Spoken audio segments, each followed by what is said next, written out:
بسم اللہ الرحمن الرحیم۔ السلام علیکم ناظرین، ابتدا کے ساتھ میں ہوں آپ کا میزبان صبوح سید۔ صبح بخیر ناظرین، آج ہم ایک بڑے اہم موضوع پر گفتگو کرنے جا رہے ہیں۔ عموماً ہم یہ کہتے ہیں کہ ساڈا حق اتھے رکھ، ہمارا جو حق ہے وہ ہمیں دیا جائے۔ پوری دنیا میں حقوق کے نام پر بہت بڑے بڑے بیانیے جو ہیں وہ مرتب کیے گئے ہیں۔ حقوق کے نام پر بڑی بڑی تنظیمیں ہیں۔ آپ جس دفتر میں داخل ہو جائیں، جس ادارے کے اندر چلے جائیں، تو وہاں پہ آپ کو کوئی نہ کوئی ایسوسیشن ملے گی کہ جی ہم اپنے حقوق لینا چاہتے ہیں۔ آج تک میری معلومات میں، میرے کم علمی کی وجہ سے، میں آج تک کوئی ایسی تنظیم نہیں دریافت کر پایا کہ جو یہ کہہ رہی ہو کہ آؤ ہم سارے اکٹھے ہو کے اپنا فرض پورا کریں گے۔ اس فرض کے لیے مجھے کوئی تنظیم، کوئی آرگنائزیشن نظر نہیں آ رہی۔ صرف حقوق حاصل کرنے کے لیے تنظیم ٹھیک ہیں، کوئی غلط نہیں ہے، اپنا حق لینا چاہیے۔ جو شخص اپنے حقوق کے لیے فکر مند نہیں ہے تو وہ قتیل شفائی نے کہا تھا نا کہ اس جیسا منافق بھی کوئی نہیں ہے، کہ جو ظلم تو سہتا ہے بغاوت نہیں کرتا۔ تو آپ کو اپنے حق کے لیے سرگرم تو ہونا چاہیے، لیکن اپنا فرض ادا کرنے کے لیے بھی آپ کو سرگرم ہونا چاہیے۔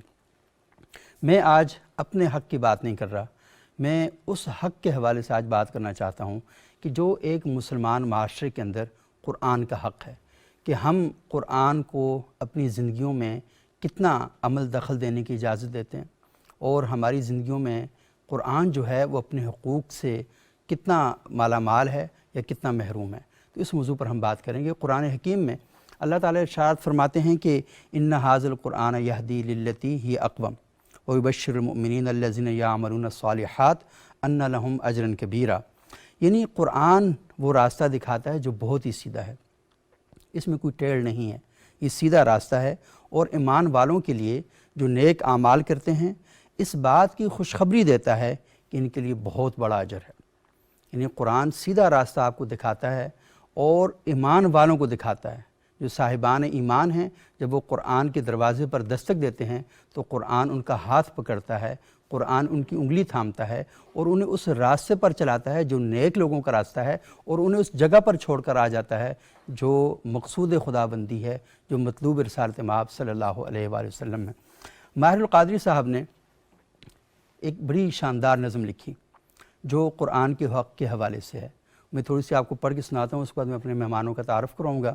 وہ کہتے ہیں کہ طاقوں میں سجایا جاتا ہوں، آنکھوں سے لگایا جاتا ہوں۔ یہ قرآن کی فریاد ہے کہ طاقوں میں سجایا جاتا ہوں، آنکھوں سے لگایا جاتا ہوں، تعویذ بنایا جاتا ہوں، دھو دھو کے پلایا جاتا ہوں، جزدان حریر و ریشم کے اور پھول ستارے چاندی کے، پھر عطر کی بارش ہوتی ہے، خوشبو میں بسایا جاتا ہوں۔ جیسے کسی طوطا مینا کو کچھ بول سکھائے جاتے ہیں، اس طرح پڑھایا جاتا ہوں، اس طرح سکھایا جاتا ہوں۔ جب قول و قسم لینے کے لیے تکرار کی نوبت آتی ہے، پھر میری ضرورت پڑتی ہے، ہاتھوں پہ اٹھایا جاتا ہوں۔ دل سوز سے خالی رہتے ہیں، آنکھیں ہیں کہ نم ہوتی ہی نہیں، کہنے کو تو ایک ایک جلسے میں پڑھ پڑھ کے سنایا جاتا ہوں۔ نیکی پہ بدی کا غلبہ ہے، سچائی سے بڑھ کر دھوکا ہے، ایک بار ہنسایا جاتا ہوں، 100 بار رلایا جاتا ہوں۔ یہ میری عقیدت کے دعوے قانون پہ راضی غیروں کے، یوں بھی مجھے رسوا کرتے ہیں، ایسے بھی ستایا جاتا ہوں۔ کس بزم میں میرا ذکر نہیں، کس عرس میں میری دھوم نہیں، پھر بھی میں اکیلا رہتا ہوں، مجھ سا بھی کوئی مظلوم نہیں۔ یہ قرآن کی فریاد ہے، ماہر القادری صاحب نے اپنے الفاظ میں ایک نظم کی صورت میں آپ تک پہنچائی ہے۔ تو آج ہم قرآن کے حقوق کے حوالے سے بات کرتے ہیں کہ ایک مسلم معاشرے میں قرآن کے حقوق کیا ہیں۔ ہماری خوش قسمتی ہمارے ساتھ موجود ہیں جناب مفتی محمد گلزار نعیمی صاحب، سربراہ ہیں جامعہ نعیمیہ اسلام آباد کے، جماعت اہل حرم پاکستان کے بھی سربراہ ہیں۔ بہت شکریہ مفتی صاحب آپ یہاں تشریف لائے۔ ہمارے دوسرے انتہائی معزز مہمان ہیں جناب ڈاکٹر ندیم عباس بلوچ صاحب، جامعۃ الکوثر اسلام آباد کا ایک بڑا معروف دینی ادارہ ہے، اس میں یہ تدریس کے شعبے سے منسلک ہیں۔ بہت شکریہ ڈاکٹر صاحب آپ یہاں تشریف لائے۔ ہمارے تیسرے مہمان ہیں جناب مفتی ڈاکٹر شکیل احمد صاحب، جامعہ محمدیہ اسلام آباد میں تدریس کے شعبے سے منسلک ہیں اور اسلامک اکنامکس میں ان کی پی ایچ ڈی ہے۔ بہت شکریہ مفتی صاحب آپ یہاں تشریف لائے۔ قرآن کے حق کے حوالے سے ہم بات کرتے ہیں۔ قرآن خود پورا یہ بتاتا ہے، قرآن حکیم، کہ اس کے کیا حق ہونا چاہیے، معاشرے کو کیسے، مطلب ایک بات تو یہ نا کہ قرآن آپ سے کوئی حق لے کر ایسا نہیں کرتا کہ آپ قرآن پہ کوئی احسان کر رہے ہیں، ایسا تو کوئی ہے نہیں ہے نا.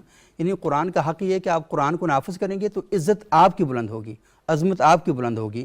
تو یہ بتائیے کیا کہ قرآن کے جو حقوق ہیں، تو مرکزی جو خیال ہے قرآن کیا کہتا ہے اپنے حق کے بارے میں؟ قرآن کریم کے تو بہت زیادہ حقوق ہیں، لیکن 5 حقوق جو ہے وہ عام طور پہ ذکر کیے جاتے ہیں، اور یہی 5 ایسے حقوق ہیں کہ اگر ان پر عمل کر لیا جائے تو قرآن کریم کی تمام تعلیمات پہ عمل ہو جاتا ہے. سب سے پہلا قرآن کریم کے پہلا جو حق ہے وہ یہ ہے کہ قرآن کریم پر جو ہے وہ ایمان لایا جائے. ظاہر ہے کہ جب انسان قرآن کریم پر ایمان ہی نہیں لائے گا تو ظاہر ہے کہ اس کے بعد اس کی ہدایت کی راہیں نہیں کھل سکتی.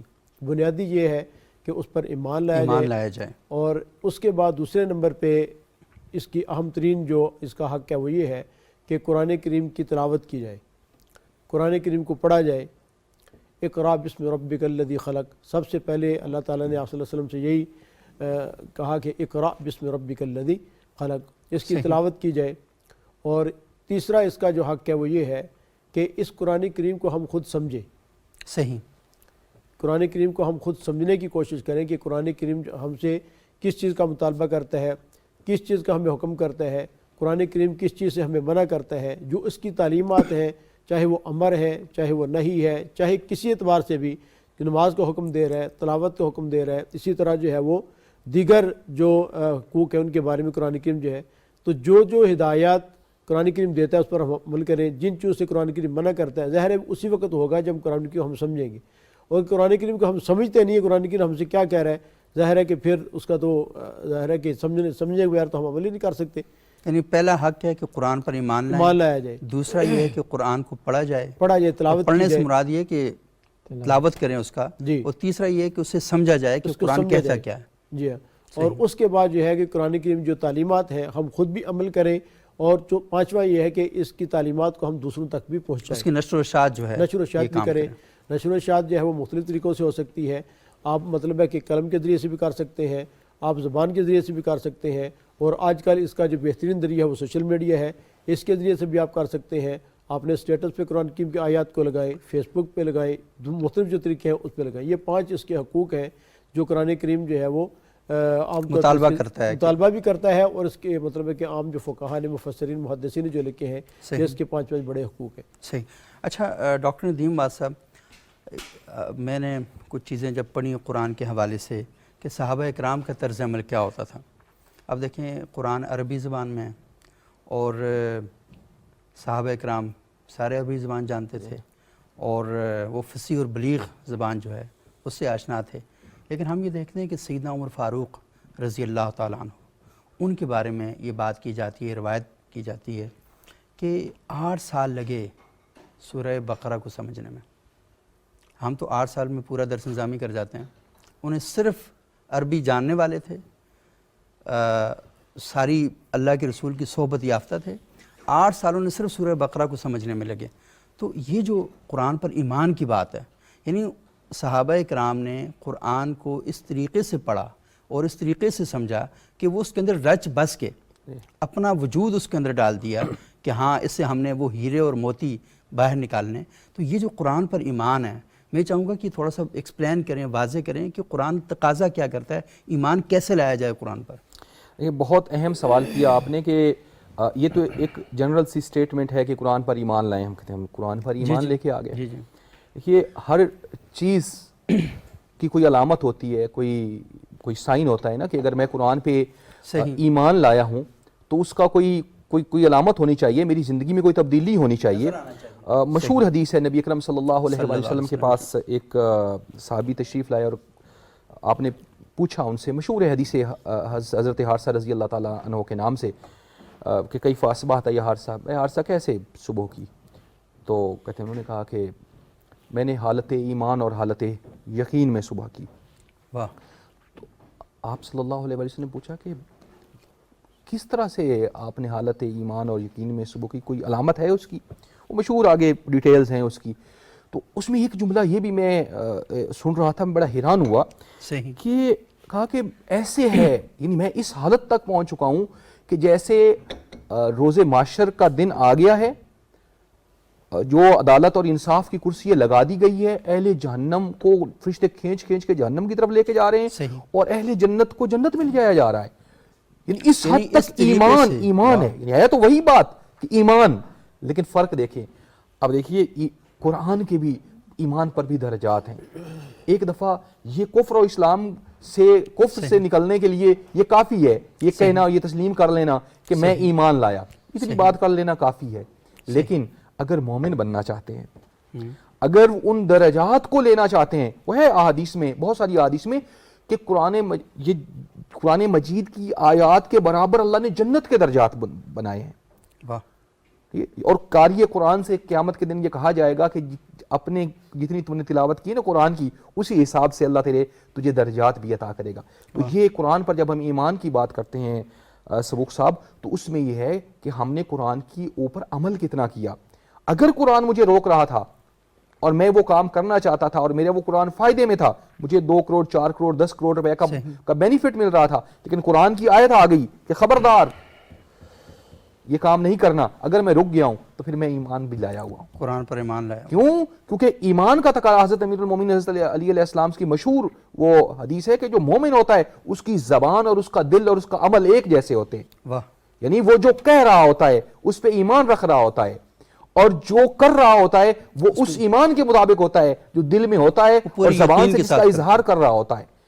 اب اگر ہم کہہ رہے ہیں کہ میں قرآن پر ایمان رکھ رہا ہوں اور اپنی بہن کو حصہ نہیں دے رہا، اپنی بہن کو حصہ نہیں دے رہا، تو مجھے غور کرنا چاہیے کہ میرا ایمان کس درجے کا ہے. کیا اس مورد میں مجھ میں اور قرآن کو نہ ماننے والے میں کوئی فرق ہے؟ قرآن یہ کہہ رہا ہے کہ غیبت نہ کرو، تہمت نہ لگاؤ، اور میں تہمت لگا رہا ہوں، تو کیا میرے ایمان، یہ جو میں کہہ رہا ہوں، اعلان کر رہا ہوں کہ میں ایمان رکھتا ہوں قرآن کے اوپر، میرے اس کہنے میں اور جو کافر اور مشرک ایمان نہیں رکھ رہا اس میں عمل میں کوئی فرق ہے؟ عمل میں کوئی فرق نہیں ہے. لہذا قرآن پر ایمان وہ ہے کہ بہت سارے قرآن پڑھنے والے ایسے ہیں کہ جن پر قرآن لعنت کرتا ہے، اور اللہ سے ڈرنا چاہیے کہ جب ہم قرآن مجید کی آیات کی تلاوت کرتے ہیں اور ان پر عمل نہیں کرتے، اور ہے ابھی بعض اوقات ہوتا ہے ادھر پولیٹیکل پارٹیز کے لوگ بیٹھے ہوئے ہوتے ہیں اور وہ کہتے ہیں آپ ہمارے ساتھ نہیں ہیں یا ہم آپ کے ساتھ نہیں، اللہ کے ساتھ بیٹھے ہوئے ہیں.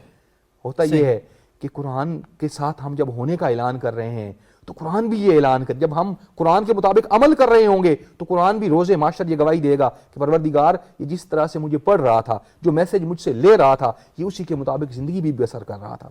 ہمارا المیہ یہ ہے، پہلے بھی اس پہ بات ہو رہی ہے، ہمارا المیہ یہ ہے کہ ہم نے قرآن کے مطابق زندگی گزارنے کا خود سے مطالبہ سوچا بھی نہیں ہے.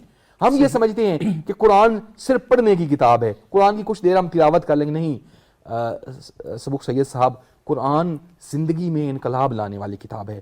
اگر ہم قرآن کا وہ ریولوشنری، وہ انقلابی میسج لے لیں گے تو پھر اگر جو ہے وہ پرشین امپائر کے کچھ بڑے دربار میں جو عربوں نے کبھی دیکھا بھی نہیں تھا، ایک بندہ بھی ایک نیزے کے ساتھ جائے گا تو پھر وہاں پہ جو لرزہ طاری ہوگا وہ مسلم تاریخ کا ایک روشن باب ہے. وہ کہتے ہیں یہ راز کسی کو معلوم نہیں، مومن قاری نظر آتا ہے، حقیقت میں ہے قرآن. تو جب وہ قرآن کے سائے میں اپنی زندگی گزارتا ہے اور قرآن کے سانچے میں ڈھل جاتا ہے تو پھر اس کے بعد اسے کوئی فکر نہیں ہوتی، نہ موت کا خوف ہے، نہ لالچ ہے، نہ کوئی اور اس کو ٹینشن ہے. وہ تو پھر قرآن کے سائے میں چلتا ہے، اس کو پتہ ہے کہ میری دنیا، اور وہ موت کو ویلکم کرتا ہے، موت کو خوش آمدید کہتا ہے. بالکل ایسے ہی ہے. میں صرف کامیابی ہے. میں ایک پوائنٹ ایڈ کروں گا، آپ نے موت کا ذکر کیا. میں شب عاشور جو 10 محرم کی آخری رات، یعنی جس اگلی صبح حضرت امام حسین اور ان کے جو ساتھی شہید کر دیے گئے، کہتے ہیں امام حسین علیہ السلام نے رات کو 3 حصوں میں تقسیم کیا. ایک حصہ اصحاب کے لیے، ایک حصہ گھر والوں کے لیے، اور ایک حصہ لتلاوت القرآن، قرآن مجید کی تلاوت کے لیے. اور یہ ہے کہ ایک آدمی جو ہے وہ ان خیام سے گزرا جہاں پہ جو ہے وہ اصحاب حسین اور جو انصار حسین ہیں ان کے خیموں کے پاس سے گزرا. وہ کہتا ہے کہ صبح ہونے والی تھی، تہجد کا ٹائم، لیکن اس طرح سے قرآن کی اندر سے پڑھنے کی آوازیں آ رہی تھیں کہ جیسے شہد کی مکھیاں جب بیٹھ رہی ہوتی جس سے جو آواز نہیں آ رہی ہوتی، ایک وہ والی آوازیں اندر سے خیموں سے قرآن پڑھنے کی آ رہی ہوتی تھی. جب انسان قرآن کا دوست بن جاتا ہے تو اسے پتہ ہوتا ہے کہ میری آنکھیں بند ہوں گی، میرا سر قلم ہوگا، یا میں مارا جاؤں گا یا میں مر جاؤں گا.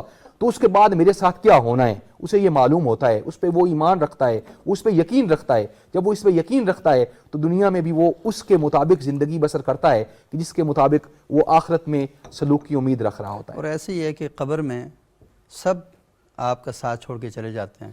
جس نے آپ کے ساتھ جانا ہے، آپ کی آخرت کی منزلوں کو آسان کرنا ہے، وہ تو قرآن ہے. سبحان اللہ. اور جب میدان حشر میں قرآن کا قاری آئے گا، قرآن کا حافظ آئے گا، تو اللہ تعالیٰ اسے کہیں گے کہ اسی طرح پڑھ جس طرح تو دنیا میں پڑھتا تھا. اللہ اکبر. اور قرآن پڑھتا جا اور جنت کے درجوں پہ چڑھتا جا.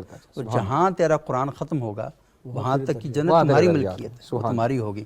اچھا، مجھ سے بہت ہی کیا کہتے ہیں روحانی گفتگو ہو رہی ہے، اور بڑا اس کے اندر یہی ہے کہ آپ گفتگو کرتے ہیں نا، ہم اصل میں مایوسیوں کی باتیں کرتے ہیں، پریشانیوں کی باتیں کرتے ہیں اور اپنی پریشانیوں میں اضافہ کرتے رہتے ہیں. اب ہم قرآن کی بات کر رہے ہیں تو آپ یقین مانیں کہ قرآن کا رنگ وہ غالب ہوتا جا رہا ہے. اپنے معاشرے کے اندر، اسٹوڈیو کے اندر ہم بیٹھے ہوئے بات کر رہے ہیں تو ایسا لگتا ہے کہ یار گھر میں پڑا ہوا ہے، کاش کبھی پڑھ کے ہم دیکھ لیں. یہ جو پڑا ہوا ہے نا، یہ مزے کا اس دن ہو جائے گا جس دن یہ پڑا ہوا ہوگا، تو ہم اس کو یہاں پہ لے کے آ جائیں. تو ڈاکٹر صاحب نے بات کی کہ جو پہلا حق ہے قرآن کا کہ قرآن پر ایمان لائیں. اس طرح ایمان لائیں کہ آپ کو 100% یقین ہو کہ میں تو اس کے سانچے میں، اس کے سائے میں زندگی گزارنی. تو تھوڑا سا یہ بتائیں کہ جو مفتی شکیل صاحب نے بات کہی کہ پہلا حق تو یہ ہے کہ ایمان لائیں، اور دوسرا یہ ہے کہ اسے پڑھیں. پڑھا کیسے جائے؟ آپ نے پچھلے پروگرام میں بڑی خوبصورت بات کہی تھی کہ اس کی جو تلاوت ہے اس کے لیے اسکولوں میں، کالجز میں، یونیورسٹیز میں اساتذہ کا اہتمام کرنا. تو یہ تھوڑا سا بتائیں کہ ہم پڑھیں کیسے قرآن کو. دیکھیں، ایک تو جو ہمارے جو پارٹیسپینٹس ہیں انہوں نے اس پر ایمان کے حوالے سے بات کی، میں تھوڑا سا اس پر کروں گا، پھر میں بے شک. ایمان کیا ہے؟ ایمان جو ہے وہ تصدیق بالقلب کا نام ہے، اقرار باللسان کا نام ہے، اور ہمارے کچھ فقہا کے نزدیک جو ہے وہ عمل بالارکان کو بھی جو ہے وہ یعنی ایمان میں شامل کرتے ہیں. تو دل سے تصدیق کرنا کہ یہ کتاب واقعی منزل من اللہ ہے، اور پھر زبان سے اس کا اقرار کرنا کہ یہ کتاب اللہ کی کتاب ہے، اتاری ہوئی کتاب ہے، اور پھر اس کو اپنی عملی زندگی میں اس کو اس طرح جو ہے وہ لے کے آنا اس یقین کے ساتھ. دیکھیں نا، ایک ہوتا ہے کہ آپ ایک چیز استعمال کرتے ہیں، وہ آپ کو فائدہ بھی دے سکتی ہے، آپ کو نقصان بھی دے سکتی ہے. آپ درمیان میں ہوتے ہیں کہ ممکن ہے اس سے مجھے فائدہ مل جائے، ممکن ہے اس سے فائدہ نہ ملے. لیکن قرآن مجید کے حوالے سے ہمیں اس ڈاؤٹ میں جب ہم پڑھیں گے تو پھر قرآن مجید جو ہے وہ کبھی بھی نہ ہم اس کو منزل من اللہ سمجھ سکتے ہیں، اور نہ ہی اس کے جو ثمرات ہیں اس سے استفادہ کر سکتے ہیں. اس کی وجہ یہ ہے کہ دیکھیں قرآن مجید نے کیا ارشاد فرمایا، اور اسی تیقن کے ساتھ ہمیں قرآن مجید کے ساتھ تمسک رکھنا ہے. قرآن مجید ارشاد فرماتا ہے وَنُنَزِّلُ مِنَ الْقُرْآنِ مَا هُوَ شِفَاءٌ، کہ ہم نے قرآن مجید کو جو نازل کیا ہے اس کے اندر شفا ہے. اب قرآن مجید نے قرآن مجید کو جو ہے وہ ما هو دواء نہیں قرار دیا، ما هو شفاء قرار دیا ہے. کیونکہ دوا جو ہوتی ہے اس میں بعض اوقات جو ہے وہ آپ کو فائدہ ہوتا ہے، بعض اوقات فائدہ نہیں ہوتا. ٹھیک ہے نا جی، اس کا معال جو دوا کا ہے وہ شفا ہوتی ہے. تو قرآن مجید کہتا ہے کہ تم جب اس کو استعمال کرو گے تو اس کی دوسری جو پاسبلٹی اور امکان ہے کہ وہ تمہیں فائدہ نہیں دے گی، وہ ختم ہے. قرآن مجید تمہیں فائدہ ہی فائدہ دے گا، شفا ہی شفا دے گا، تمہارے مسائل ہی مسائل حل کرے گا. اسی لیے غالباً آپ مجھے یاد کرائیں گے کہ حال ہی نہیں کہا تھا نا کہ اتر کر ہرا سے سوئے قوم آیا، وہ نسخہ کیمیا ساتھ لایا. اب یہ نسخہ کیمیا کے طور پر اگر ہم اس پر ایمان اور ایقان رکھیں گے تو تب جو ہے یہ ہمیں فائدہ دے گا. اگلے جو مراحل کہ بلا مفتی صاحب نے بیان کی ہیں اس کی بنیاد جو ہے یہ ایمان ہے. اس پر اس طرح ایمان لانا کہ اس کے اندر شفا ہی شفا موجود ہے. تلاوت جب اس کی کہی جاتی ہے کہ قرآن مجید کی تلاوت کرنا، دیکھیں تلاوت قرآن مجید کی بعض اوقات ہمارے لوگ جو ہیں وہ کہتے ہیں کہ یہ صرف پڑھنے کے لیے نہیں آیا، نہیں، اس کے بڑے مقاصد میں شامل ہے اس کی تلاوت. اور بعثت کے جو مقاصد ہیں، رسول اللہ صلی اللہ علیہ وآلہ وسلم کی تشریف آوری کے جو مقاصد قرآن مجید نے بیان کیے ہیں وہ یہ ہیں یتلو علیہم آیاتہ، وَيُزَكِّيهِمْ وَيُعَلِّمُهُمُ الْكِتَابَ وَالْحِکْمَةَ، یعنی بعثت رسول اللہ کی بعثت شریفہ کے مقاصد کا اول جو مقصد ہے وہ اللہ کے کلام کی تلاوت جو ہے وہ اسی وجہ سے رسول اللہ صلی اللہ علیہ وآلہ وسلم نے فرمایا افضل عبادت امتی ہی تلاوت القرآن، کہ میری امت کی افضل ترین عبادت جو ہے وہ قرآن مجید کی تلاوت ہے۔ تو قرآن مجید کی تلاوت جو ہے وہ اٹ سیلف ایک فریضہ ہے۔ اس وجہ سے ہم اپنے اکابرین کو جب دیکھتے ہیں، صحابہ کرام کو جب دیکھتے ہیں، رسول اللہ صلی اللہ علیہ وسلم کی سیرت طیبہ کو دیکھتے ہیں، اپنے فقہاء اور محدثین کو دیکھتے ہیں، اولیاء اور عرفاء کو دیکھتے ہیں، تو ان کی زندگیوں میں تلاوت کلام مجید باقاعدہ معمول رہا۔ کچھ لوگ جو ہے وہ 3 دنوں میں ختم کرتے تھے، کچھ 10 دنوں میں ختم کرتے تھے، اور کچھ جو ہے وہ 1 مہینے میں، یعنی ایک معمول جو ہے وہ رہا، تلاوت کا بدستور جو ہے وہ معمول رہا۔ یہ اسی صورت میں ہے کہ جب ہم پڑھنے کی صلاحیت جو ہے وہ اچھے طریقے سے کریں۔ یہاں پر میں ایک نہایت معذرت کے ساتھ میں گزارش یہ کرنا چاہوں گا کہ یہ تلاوت کلام مجید جو ہے وہ جب ہم سیکھ رہے ہوں تو کم از کم جو ہے وہ اپنے بچوں کے جو ٹیوٹر ہیں ان کا انتخاب یوں کرنا چاہیے کہ نہایت کوالیفائیڈ آدمی جو ہے وہ آپ کے بچوں کی جو ہے وہ قرآن مجید کی تلاوت جو ہے وہ سکھائے۔ یہ بڑی بدقسمتی ہے کہ ہم بیالوجی کے لیے، فزکس کے لیے، کیمسٹری کے لیے اور انگریزی کے لیے تو بڑے کوالیفائیڈ جو ہے وہ یعنی ٹیچرز اور لیتے ہیں، لیکن قرآن مجید کی جب باری آتی ہے تو مدرسوں سے بھاگے ہوئے جو جوان ہیں ان سے ہم بچوں سے جو ہے وہ تعلیم کرواتے ہیں کہ وہ فیس جو ہے وہ کم لیتے ہیں۔ دیکھیں نا، جب آپ اس قرآن اللہ کی کتاب کو اس طرح انڈر ایسٹیمیٹ کریں گے تو پھر ظاہر ہے کہ وہ اثرات جو ہے وہ آپ پر، آپ کے معاشرے پر، آپ کی اولاد پر مرتب نہیں ہوں گے۔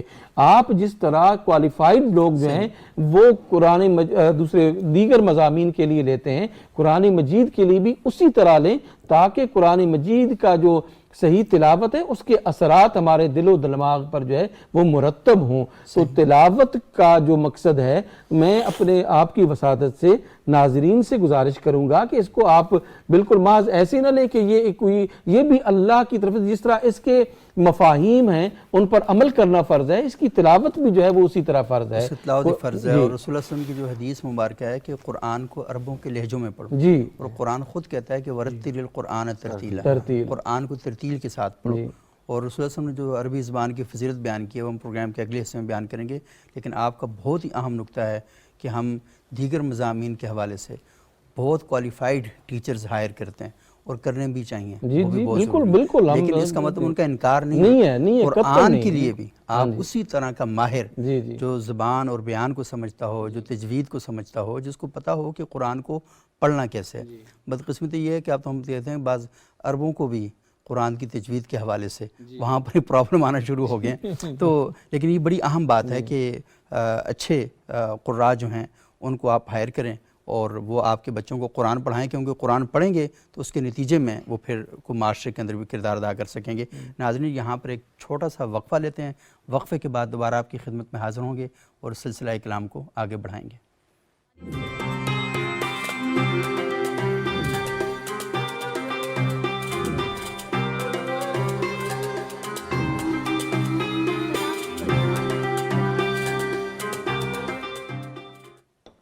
ناظرین، وقفے کے بعد ایک بار پھر پروگرام ابتدا میں خوش آمدید۔ آج ہم گفتگو کر رہے ہیں کہ قرآن حکیم کے کیا حقوق ہیں، اور مفتی شکیل احمد صاحب نے گفتگو کا آغاز کیا تھا اور انہوں نے بات بتائی ہے کہ سب سے پہلا حق یہ ہے کہ قرآن پر ایمان لایا جائے، دوسرا حق یہ ہے کہ قرآن کو پڑھا جائے، اور ڈاکٹر ندیم عباس بلوچ صاحب نے ہمیں یہ بتایا کہ قرآن پر ایمان کیسے لایا جائے، اور مفتی گلزار نعیمی صاحب نے ہماری یہ رہنمائی فرمائی کہ قرآن کو پڑھا کیسے جائے۔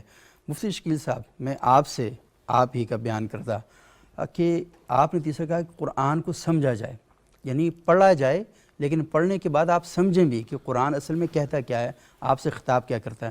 تو تھوڑا سا یہ گائیڈ کریں ہمیں کہ قرآن کو سمجھا کیسے جائے۔ بسم اللہ الرحمن الرحیم۔ قرآن کریم کے جو 5 حقوق میں نے ذکر کیے تھے، تو ان میں سے سب سے پہلا تو اس پر ایمان لانے کا تھا، دوسرا یہ کہ اس کی تلاوت کی جائے، اور تیسرا حق اس کا یہ تھا کہ اس کو سمجھا جائے۔ صحیح۔ سمجھنے کے لیے سب سے بنیادی جو چیز ہے وہ تو یہ ہے کہ آپ قرآن کریم جس زبان میں اترا ہے بلسان عربی مبین، اس زبان کو سمجھیں. اس زبان کو جب تک آپ سمجھ نہیں پاتے تو ظاہر ہے کہ آپ اس کی تعلیمات کو نہیں سمجھ سکتے. یہ تو ایک انڈرسٹوڈ بات ہے اور ایک عام سی چیز ہے کہ جس زبان کے اندر کوئی آپ سے مخاطب ہو رہا ہے، جس زبان سے آپ سے کوئی خطاب کرنا چاہتا ہے، آپ سے تکلم کرنا چاہتا ہے، تو پہلی بات یہ ہے کہ آپ اس کو زبان سمجھیں. اگر آپ کو زبان سمجھے نہیں آئے گی تو ظاہر ہے کہ آپ اس کے معنی اور مفاہیم کو نہیں سمجھ سکتے. تو پہلا حق یہ ہوگا کہ ہم قرآن کریم جو ہے اس کو سمجھنے کے لیے عربی زبان کو ہم سمجھیں. دوسری بات یہ ہے کہ اگر ہم عربی زبان کو سمجھنے کا ہمارے پاس وقت نہیں ہے یا ہماری مصروفیت زندگی اس بات کی اجازت نہیں دیتی، تو پھر دوسری چیز یہ ہے کہ ہم اس کے کسی ماہر سے، کسی عالم سے جو اس کو سمجھنے والا ہو، تو ہم قرآن کریم کو کوشش کریں کہ ترجمہ اور تفسیر کے ساتھ ہم اس سے باقاعدہ اس سے پڑھ لیں. جب آدمی کسی زبان پہ خود ماہر نہ ہو، صرف تراجم پہ ہی اگر وہ گزارا کرتا ہے اور کسی اس ماہر سے نہیں سیکھتا، تو عین ممکن ہے کہ وہ کسی نہ کسی جگہ ٹھوکر کھا جائے. اس کی مثال بھی عین ہی ایسے ہی ہوگی کہ جیسے ریسیپیز بنی ہوئی ہیں، تو اگر آدمی خود ہی ان ریسیپیز کو لے کے خود ہی جو ہے وہ کھانا تیار کرنے لگ جائے، ممکن ہے کہ وہ تیار کر بھی لے، لیکن اس کا امکان بھی موجود ہے، بلکہ بہت حد تک موجود ہے، کہیں نہ کہیں ٹھوکر کھائے گا. صحیح. تو اسی طرح عام طور پہ ہمارے علماء بھی اس بات کی مطلب ہے کہ یہ کہتے ہیں کہ آپ قرآن کریم کے تراجم کو پڑھیں، لیکن تفسیر کو بھی پڑھیں، لیکن کسی ماہر کے ساتھ پڑھیں، کسی ماہر سے اس کی جو ہے اپنے استاد سے رہنمائی لیں، اس کے مطلب ہے کہ سامنے اس کو سمجھنے کی کوشش. کیونکہ آپ کی اپنی زبان نہیں ہے تو بعض اوقات آپ زبان کو، محاورے کو نہیں سمجھ پاتے تو کئی پرابلم کریٹ ہو سکتے ہیں. اور ہمارے ہاں ایسا ہوا بھی ہے کہ لوگوں نے از خود یہ مشقت اٹھانے کی کوشش کی تو وہ پھر بہت سے پرابلم بھی کریٹ کر لیا. جی، اس کی ایک واضح مثال جو ہے ہمارے بعض اساتذہ دیا کرتے تھے کہ حدیث مبارک کے اندر آتا ہے کہ من اما منکم فلیخفف، تم میں سے جو نماز پڑھائے اسے چاہیے کہ نماز ہلکی پڑھائے. صحیح. لیکن ترجمہ لکھا ہوا تھا ہلکی کی بجائے وہ بعض دفعہ وہ ہلکے کی طرح. صحیح. تو اس نے یہ پڑھا کہ جو تم میں سے نماز پڑھائے اسے چاہیے کہ ہل کے نماز پڑھائے. ہل کے نماز، ایسے سے ہل کے. جی ہاں، ہلکی کی بجائے اس نے ہل کے. تو اب وہ جب نماز پڑھتا تھا، بندہ اتنا ہلکا بھی نہیں ہونا چاہیے کہ وہ ہل کے میں اور ہلکے میں فرق نہ سمجھ سکے. بعض اردو محاورات جو ہے وہ اردو، حالانکہ ہماری اپنی اردو قومی زبان ہے اور بعض لوگوں کی ہو سکتا ہے کہ اس کی اپنی مادری زبان بھی یہی ہو، لیکن اس کے باوجود بھی اس کے محاورے سمجھنے کے اندر غلطی لگ سکتی ہے. سیدنا فاروق اعظم کا کہ 8 سال سورہ بقرہ کو سمجھنے میں لگا دیا، اس کا مطلب ہے کہ اندر کچھ ہے نا. آپ بہت آسان سی باتیں ہوتی ہیں. پاکستان کا کانسٹیٹیوشن ہے، آپ اس کو پڑھیں تو آپ کو لگتا ہے کہ بھائی ہم جو پڑھ رہے ہوتے ہیں تو اردو میں لکھا ہوا بھی ہم ٹھیک طریقے سے نہیں پڑھ پاتے. تو یہ بنیادی بڑی اہم بات آپ کر رہے ہیں. جی، اور اسی طرح قرآن کریم کی بات آیات ہیں تو جب آدمی خود پڑھتا ہے تو اس وقت مطلب ہے کہ آدمی کہتے ہیں میں ٹھیک سمجھ رہا ہوں، لیکن بعض مقامات واقعتاً ایسے آتے ہیں کیونکہ ہمارا تعلق ایک ایسے شعبے کے ساتھ ہے یعنی جو ہر وقت لوگوں کے ساتھ منسلک رہتا ہے. مفتی صاحب کو پتہ ہوگا کہ لوگ ہر وقت مسائل پوچھتے رہتے ہیں. قرآن کریم کے بعض واضح مسائل جس کے اندر بظاہر کوئی اتنا کمپلیکیشن بھی نہیں ہوتی، لیکن اس کے باوجود بھی لوگ اس کے سمجھنے میں غلطی کرتے ہیں. پھر فون کرتے ہیں کہ حضرت اس کا یہ احادیث مبارکہ کے اندر تو کئی دفعہ ایسا ہوا کہ لوگ پوچھتے ہیں کہ یہ حدیث ہم پڑھ رہے ہیں کہ اس کا مطلب کیا ہے، ترجمہ ٹھیک لکھا ہے، تشریح بھی پڑھ لیتے ہیں، اس کے باوجود بھی جب تک وہ کسی عالم سے پوچھ نہیں لیتے ان کو خود تسلی نہیں ہوتی. وہ سب یہ بات تو آپ عام لوگوں کی کر رہے ہیں. جی، تو ہم ہیں کہ قرآن کی جو مختلف تفاسیر ہیں یہ اصل میں ہمارے علماء بھی مطلب ہے کہ ایک چیز کو اسی طرح نہیں سمجھ پائے تب بھی تو انہوں نے مختلف رائے قائم کی نا.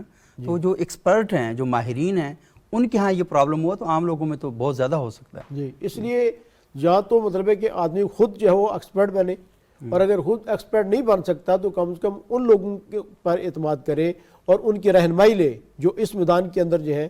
تو اس لیے جو ہے ڈاکٹر صاحب بھی کہہ رہے تھے کہ جس وقت ترجمہ کیا جانے لگا اور حضرت شاہ ولی اللہ محدث دہلوی رحمۃ اللہ نے اس کا فارسی میں ترجمہ کیا، جن لوگوں نے کہا تھا کہ ترجمہ نہیں ہونا چاہیے تھا، وہ ان کا نقطہ نظر بھی یہی تھا کہ قرآن کی جو فصاحت اور بلاغت ہے، جہاں قرآن کے جتنے ریچ مفاہیم ہیں، کیا ان کو ترجمے کے اندر منتقل کیا جانا ممکن ہے؟ اور سچی بات یہ ہے کہ ترجمے کے اندر یہ بہت مشکل ہوتا ہے، اور اس کے ساتھ ساتھ اس کی جو ہے وہ تفسیر لازماً جو ہے وہ کی جاتی ہے. ٹھیک ہے، بعض دفعہ ایسا بھی ہوتا ہے کہ قرآن کریم کے مکمل جو حکم ہوتا ہے وہ کسی ایک آیت میں بیان نہیں ہوتا، بلکہ کچھ جز ادھر ہوتا ہے، پھر اسی طرح کسی اور جگہ جو احکامات ہیں ان کے اندر یہ ہے. جی، اسی طرح قرآن کریم اگر کوئی ایک مسئلہ بیان کر رہا ہے یا کسی ایک مسئلے کی وضاحت تو کرتا ہے، ٹھیک ہے، لیکن اس کی عملی تفسیر جو ہوتی ہے وہ قرآن کریم میں نہیں ہوتی. صحیح. اس کی عملی تفسیر جو ہے وہ آپ صلی اللہ علیہ وسلم کی زندگی میں ملتی ہے. اس لیے قرآن کریم اگر آدمی پڑھے تو اس کے ساتھ ساتھ ضروری ہے کہ کسی دوسرے عالم سے بھی پوچھے جس کی نظر قرآن کریم کے مفاہیم پہ بھی ہو اور اس کے ساتھ ساتھ احادیث مبارکہ پہ بھی ہو. اس کے علاوہ ایک اور حضرت اہم چیز ہے، جس طرح ڈاکٹر صاحب نے بھی مفتی صاحب نے عرض کیا فرما رہے تھے کہ جس وقت آدمی کسی سے کہ ایکسپرٹ سے بھی سیکھ رہا ہو تو یہ دیکھے کہ وہ ایکسپرٹ جو ہے، ایکسپرٹ ہونے کے ساتھ ساتھ وہ خود بھی مطلب ہے کہ صحیح العقیدہ بھی ہے یا نہیں ہے. کیا اس کے اپنے نظریات تو کہیں منفی نہیں ہے، یا اس کے اپنے نظریات مرغوبیت والے یا باہیت پسندی کے تو نہیں ہے. تو یہ نہ ہو کہ ترجمہ تفسیر تو ٹھیک کر رہا ہو لیکن ساتھ ساتھ جو وہ اپنے منفی جو خیالات ہیں، اباہیت پسندی کے خیالات ہیں. میرا خیال یہ ہے، قرآن کریم تو یہ کہتا ہے. ناظرین کو یہ بتا دیں اباہیت پسندی کیا ہوتی ہے. اباہیت پسندی وہی ہے جو جس کے آپ پہلے بھی کہہ رہے تھے. اباہیت پسندی یہ ہوتی ہے کہ بس جو مغرب سے آ گیا، جو کسی نے کہا وہ درست ہے. یہ اباہیت پسندی ہوتی ہے کہ اس کو قرآن و سنت کی وہ قرآن کے حلال کو اس طریقے سے حلال نہیں سمجھتا، قرآن کے حرام کو حرام نہیں سمجھتا، امر بالمعروف و نہی عن المنکر کے تقاضوں کو پورا نہیں کرتا.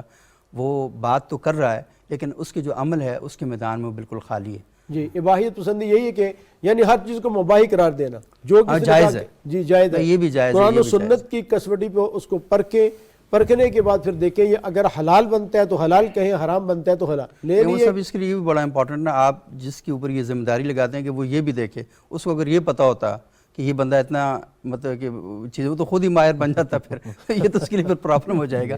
لیکن میرا خیال ہے یہ بڑی اہم بات آپ نے کہی ہے کہ قرآن کو جو سمجھنے کا طریقہ ہے اس میں یہ ہے کہ سب سے پہلی بات تو یہ ہے کہ آپ کے اوپر قرآن کی طرف سے یہ حق ہے، یہ فرض ہے کہ آپ قرآن کو خود سمجھیں. اور خود قرآن اس بات کا اعلان کرتا ہے کہ وَلَقَدْ يَسَّرْنَا الْقُرْآنَ لِلذِّكْرِ فَهَلْ مِن مُدَّكِرٍ. تو یہ پڑھنے والوں کے لیے ہم نے آسان بنایا. تو ہے کوئی سمجھنے والا؟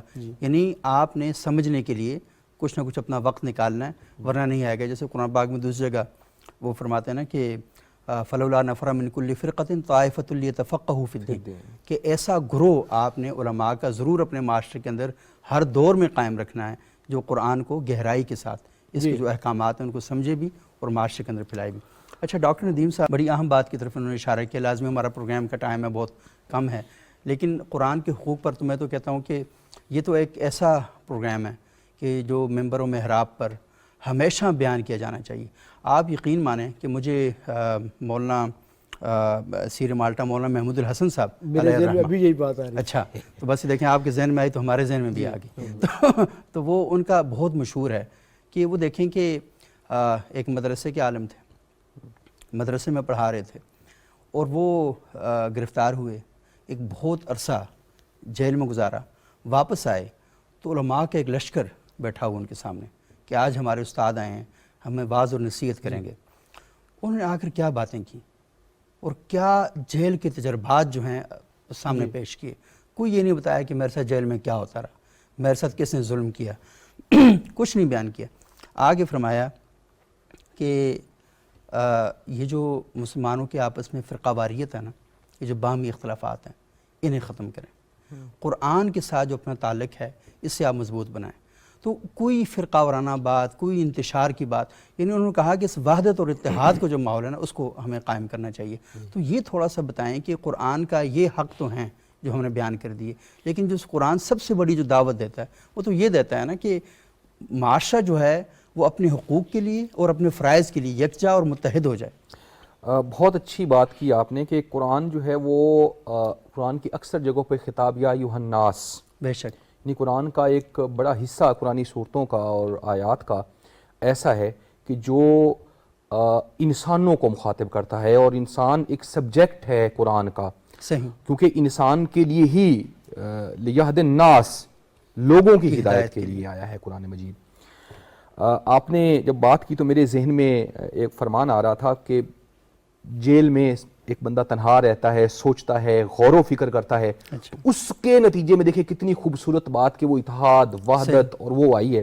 امام زین العابدین علیہ السلام فرماتے ہیں کہ اگر دنیا ختم ہو جائے، صحیح، یعنی کوئی بندہ اور نہ بچے، صرف میں ہوں اکیلا اور میرے ساتھ قرآن ہو، تو میں کبھی بھی خود کو تنہا محسوس نہیں کروں گا. اللہ اکبر. یعنی آپ اندازہ لگائیے کہ قرآن کے ساتھ اگر ہم تعلق قائم کر لیں تو اگر ہم تنہا بھی ہیں تو ہم قوم ہوں گے. قرآن آپ سے باتیں کرتا ہے, قرآن باتیں کرتا ہے. اور مشہور ہے حضرت علی کا فرمان کہ جب میں چاہتا ہوں کہ میں خدا سے باتیں کروں تو میں نماز پڑھتا ہوں, جب میں چاہتا ہوں کہ خدا میرے ساتھ باتیں کرے تو میں قرآن پڑھتا ہوں. اب دیکھیے قرآن کیا باتیں کرتا ہے, وَاعْتَصِمُوا بِحَبْلِ اللَّهِ جَمِيعًا وَلَا تَفَرَّقُوا.